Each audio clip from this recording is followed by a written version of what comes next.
Alright, what's going on YouTube? Welcome back to my channel. My name is Morgan. It's another beautiful day here in Hawaii. And today I want to talk to you guys about 5 more mistakes that people make in watch collecting. And, let's get into it. Customary wristwatch check first. I'm wearing my Seiko 5 GMT. Yeah, I absolutely love this piece. I took it with me on an operation. I beat the hell out of it and it still looks amazing. So, yeah. I think it's earned a rightful spot in my collection. Moving on. The first mistake that people make when it comes to watch collecting is going to be constantly looking for the next piece. This is a mistake that I'm guilty of, so that's why I've added it in. But I know that I'm not the only one that makes it. It's quite insidious. You know, you add a new piece to your collection, and before you're even out of the honeymoon phase, you've already started looking at other watches to add. You started looking for that next acquisition, and you haven't even taken the time fully to be content and to be appreciative of what you already have acquired. There's a quote from Seneca that sums up this idea perfectly, and he says, "It is not he who has little, but it is he who desires more that is poor." Couldn't have said it better myself. Moving on. The next mistake that people make when it comes to watch collecting is going to be looking at watches as a necessity. They're not. In the 21st century, you have your phone on you 99% of the time. Watches are simply not a necessity. Is it nice to be wearing a watch when you're in black tie? Absolutely. Is it nice to have a dive watch on your wrist when you go to the ocean?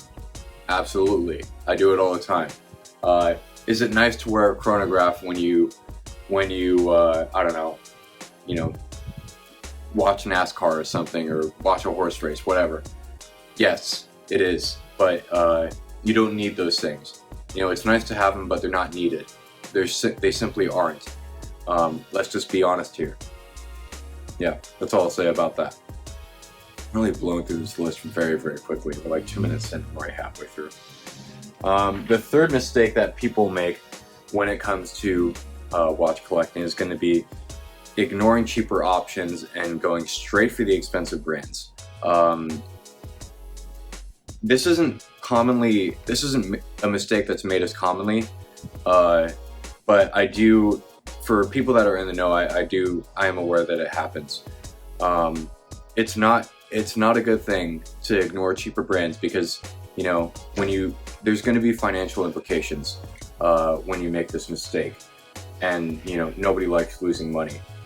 Now, as an example here, if you go to a Rolex AD and you completely walk past Seiko or Hamilton or Longines or any of the other cheaper brands, if you go straight to the Rolex AD and you ask for a watch from them, and you get the call from them a couple weeks later, and you actually get the watch, but then you fall out of love with it and then you sell it, well, now that AD is going to be very pissed at you and they're going to blacklist you. Now you just shot yourself in the foot. You're never going to get another Rolex again. And it's not just Rolex.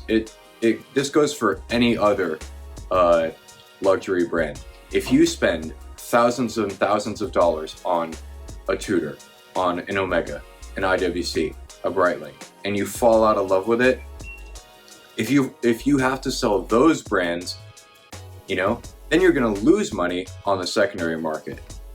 You're not going to get you're not going to get much money back, if anything, for your purchase. You're going to be in the hole a few $1,000s, because for the most part, watches, on the secondary market depreciate. So going straight for a luxury brand is going to cost you, literally, and in more ways than one. That's why it's always better to start out with cheaper watches first. When you're starting out your collection, make sure you look at the cheaper options, look at the more affordable variants and the more affordable brands first. That way you can, refine your tastes and build up to something a bit more luxurious later on, and have a better idea of what it is that you like. It is not a good idea to jump straight to a luxury brand when you don't have a good sense of what your tastes actually are. That's all I'm saying here. It's not a bad thing to want a high-end brand, but just make sure that you know what it is that you want. That's all I'm saying here. The fourth mistake, and this is a huge one, but it's probably one of the most important, is being a watch snob. When you are in this hobby, when we come together as a community and we talk watches, we're here to have fun. We're here to engage and build connections, and we're here to enjoy each other's time and just share in something that is, that isn't as serious as everything else going on in the world. I know that's kind of ironic because I've been getting heated the more and more this video has gone on, but we're here to have fun, right? And when you're a watch snob, you just straight up kill all of that fun. I don't know how else to put it. When you're a watch snob and you're bullying other people for their choice of watch, then you're just why are you here? Why are you bullying other people? You gotta let people like what they like. Just because you can afford something more expensive than this other person doesn't make you better than him.